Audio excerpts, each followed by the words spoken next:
Welcome to the She Can Achieve podcast, your destination for women's empowerment. I'm Regina Sloan, your host and life coach. Join us as we dive into inspiring stories and practical advice to help you thrive in every area of your life. I want you to listen with this question in mind, though. How can this be applied to my journey? Every episode is packed with gems if you're looking for them. Thanks for being here. Let's go. Oh my goodness. It has been so long. I am so grateful for you to tune in. I'm grateful for myself to still be here after the whirlwinds of activities that have taken place. And I just want to share a little bit about that. And then I'm going to jump right in. So I am a one-woman show on this podcast, and you all know that I've started, I think, January of 23, and it has pivoted a few times since, which I have embraced, I love, and I've accepted. And I've really done a great job of making this fun. But something happened that took all of the fun out for me, and that is I did something, I know that it's me, and I lost a lot of the healing hour conversations that I had in the backlog. By lost, I mean I can't find them. And Apple is working on trying to retrieve them because supposedly when something's in the virtual space, it's never missing. But we'll see. They're still working on it. And I've taken the time to work through that of the anger, irritation, discouragement. I felt all the negative feelings because not only were these conversations authentic, amazing, and just filled with so much for you all, for me. Every time I hold these conversations, I learn something. Like, they were so powerful, right? If you listen to the Healing Hour conversations previously, then you know what I mean. So not only could we potentially have missed out on all of that, and I'm saying potentially because I'm keeping the hope, but also this was time that, these women gave to me, right? And I want to be mindful of that, and I honor that, and I see it as so important. So it was really sad for me to let them know, hey, I might have lost all of what we did, right? And most of my conversations are an hour long. So I don't sound as terrorized as I was because I've worked through that, and I've went through all the emotions, and I have contemplated quitting and giving up, and this isn't for me, and I shouldn't have ever tried this. Like, all of the things, every thought that could have came, I've had it.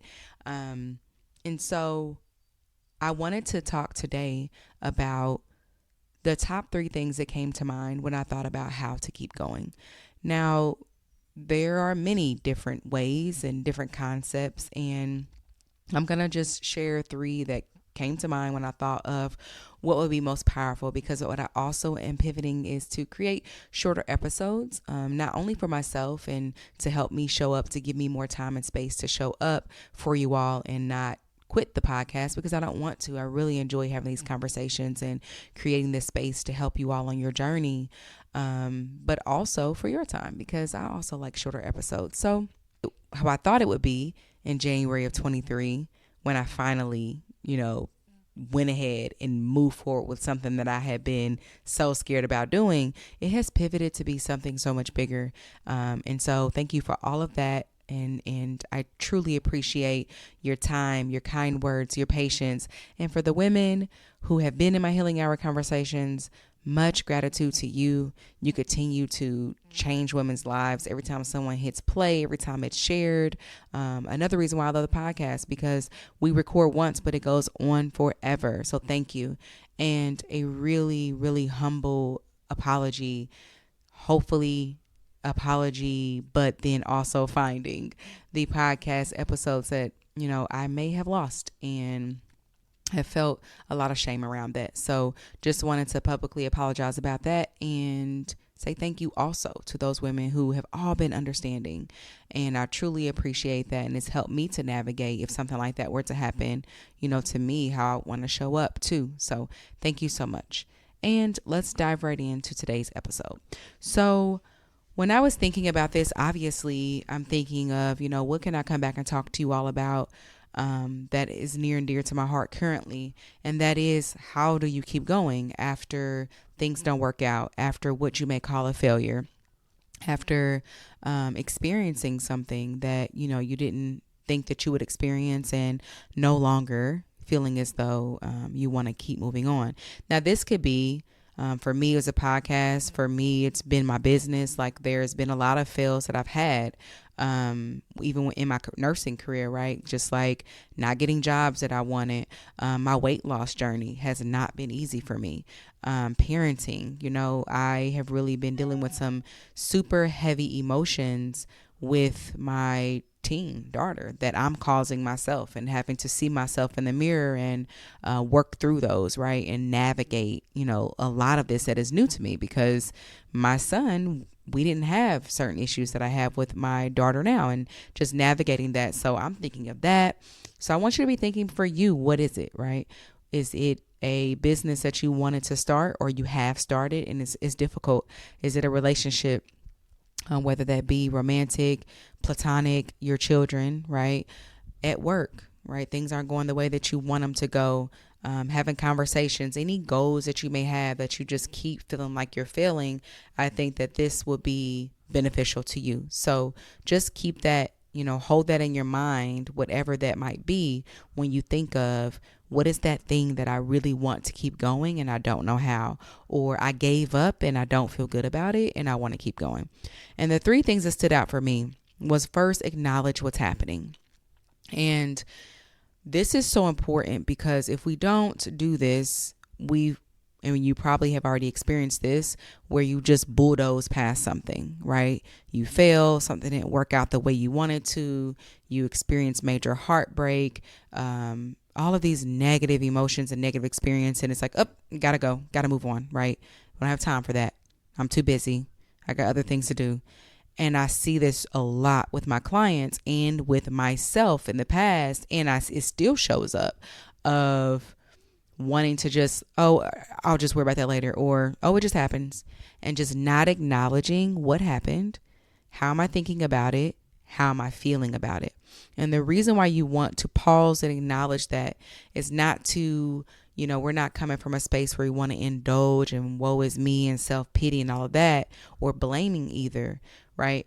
But it's really about seeing the circumstance, the situation that happened, as what it is, but also acknowledging what you're thinking about that failure or that breakup that happened, or, any plans that you may have had, something you went for and didn't work out, you failed at something, whatever the case may be, whatever you're thinking about, so important for you to acknowledge that it happened, or it's happening, whatever you're experiencing.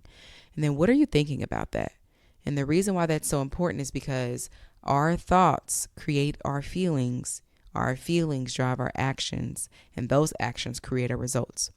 So if we, for example, have a goal, right? If you're thinking about your goal, and let's say you failed, it didn't work out, and you're not acknowledging this, you're just bulldozing past it, and you're not really allowing the space to process and feel what's happening, right? You could potentially be thinking, I'm a failure. Let's just take that for example. If that is a background thought that's running for you, and you've not saw it because you're not spending any time acknowledging what's happening, then that is a thought that drives an emotion, which, if I'm thinking I'm such a failure, I'm going to feel maybe some shame. I might feel some disappointment. I might be discouraged, right? And those feelings are going to drive my actions, which means I might not try the next time. I might not try hard the next time. I might give up. I might see something as impossible. I may be overthinking. I may be beating myself up. I may not even be entertaining what's possible, or like, let me try again. What would it look like if I were to try something different? None of that is going to be happening. And so I'm going to continue creating the results of failing, because that's what I'm thinking. Versus if we were to acknowledge, okay, I was, even if you made a mistake or something, like I was wrong in that, or I made the mistake, or it didn't work out how I thought, or whoa, I tried that, it didn't work. I like to think about, what do I want to feel when things don't go the way that I want, or there's a problem or something like that. And what I've been tapping into is resourceful. I want to feel resourceful, creative, because when you can feel creative and something happens that you didn't plan for, you don't get into, okay, well, forget that. I'm done. Let's close up shop, right? You then can get creative on what's possible. What can I do? What also can happen? What also can happen? And so this is just an example of how it's so important for us to acknowledge what's happening, because if we're not, that is still happening in the background. Not to mention, you're still feeling those negative emotions that you haven't processed, so they don't go anywhere, because most of us aren't aware of our feelings. And if we are aware, we're not allowing them, then they just keep running in the background and they're driving our actions. Okay. So with that comes some self-compassion, right? We need to have some self-compassion when we're acknowledging what happened, and really being honest with ourselves, and then just thinking on purpose. So acknowledge what you're thinking, acknowledge what you're feeling. And the second thing is going to be to allow those negative emotions that are happening, allow them in your body. Don't try to avoid them. I'm doing some workshops now on the Facebook group She Can Achieve, and it's all around feeling. And we tend to avoid, react, or resist emotions. We want to allow them. I'll do a separate podcast to go full in detail of all three of those, all four of those really. But what you want to do is allow those emotions to be there. And how you allow is kind of just like leaning in, right? Like, I feel disappointed. And what does that feel like in your body? Like, try to explain it. Try to get out of your head and into your body. How does it feel in your stomach? How does it feel in your toes? How does it feel in your neck and your head? Is it fast? Is it slow? Is there a color? Some people can identify that. What you're trying to do is tap into it so you have that mind-body connection with the emotion, and you're allowing it to be there. And it is probably very uncomfortable, but the more we can allow it, the better we get at allowing a negative emotion, the better we get at experiencing negative emotion, the more we can create in the world. Because as I've said before, the worst that can happen to you is an emotion. Okay. So it's extremely important to then allow what's happening. Lastly, I want you to remember your why. So for me, with the podcast, I know that I wanted to do this to create my own little corner where I share value, share experiences, and help someone from their phone change their life, right? And teach them things that I wish I had known, or that changed my life when I found it out. And so I know that I want to be here for you and provide that for you. And I want to keep showing up and keep giving my tidbits and keep creating this space where we normalize certain conversations.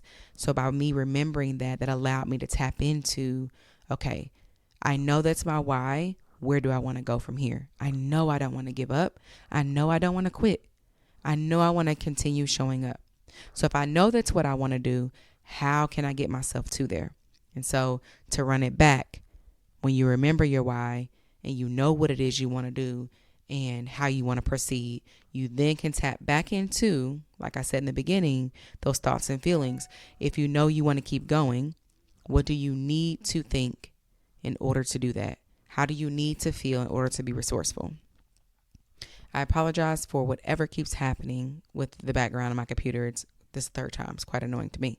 So I apologize if that's you. But to make it full circle, now we get to decide intentionally, because you're remembering your why and you've decided, if you have decided, you want to keep moving forward and do it and get up and do it again. How do you need to be feeling? What do you need to be thinking in order to create that emotion? Okay. If it's something that you don't want to keep doing, that you're okay with, what I want you to think about is, what can you take from that? What did that situation teach you? What can you take from that situation on to the next? I don't believe at all anything happens for any reason, even if it's a quote unquote negative outcome. There's something that we can take from that. So I hope this has been valuable for you. Thank you for welcoming me back into your ears. I want you to take a few moments and just think about whatever you had top of mind when I first started this conversation. How do you feel about it now? What do you want to do with that information? And how do you want to proceed? Take care, and I'll talk to you next time. Hey girl, thanks for tuning in.